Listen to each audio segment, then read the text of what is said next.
Well, that's a bit overwhelming and actually amazing. I never thought I would get an award like that. Actually, I almost didn't make it through my first year of law school. I really struggled quite a bit and barely made it. And then after my second and third year, I started to do a lot better. So to be a distinguished alumnus is pretty incredible for me, because I never thought that I would be able to be in a position to get such an award. Well, in a major way, especially law school. It made me realize that I might have a future. Made me think a lot about society.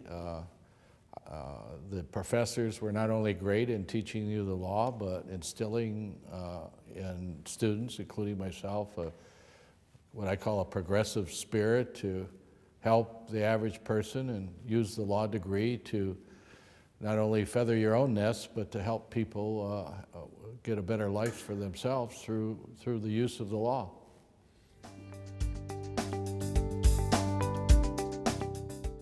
I got a job with another lawyer who was a plaintiff's lawyer, had a plaintiff's practice, and he took me under his wing. He taught me how to do cases for people, personal injury cases. In the early days, I did a few divorce cases, a few criminal cases. But I knew I wanted to help people, so the personal injury cases were more appealing to me, help people out who were injured get compensation.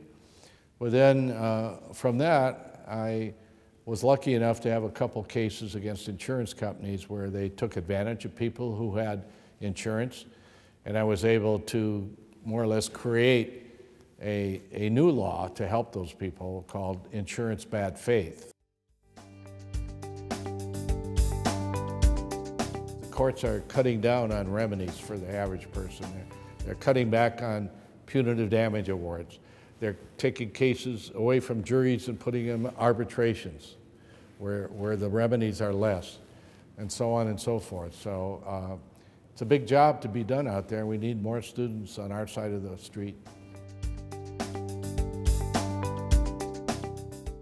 Too many students go to work for corporate America, these big corporations, because they want a decent salary to start out with, maybe to pay their debt on student loans and stuff, and they get sucked up into working for big companies, and then maybe after 6, 7, 8 years they find that they're unhappy, they're not doing what they really wanted to do, they're not helping the average person, they're just helping the major corporations take advantage of the average person. So I'd like to tell students that they can do a lot for society by working on the other side of the street for consumers and helping average people get their rights and what's due to them, and not let corporations take advantage of them, and that they can actually make money doing this, sometimes even more money than going to work for corporate America. You're not going to amount to anything unless you have a good education. And so that was always important to get a good education, which at the University of Wisconsin Law School is where I got it. And what started my whole career was right here at the University of Wisconsin, right in this library room where I spent many, many hours studying law.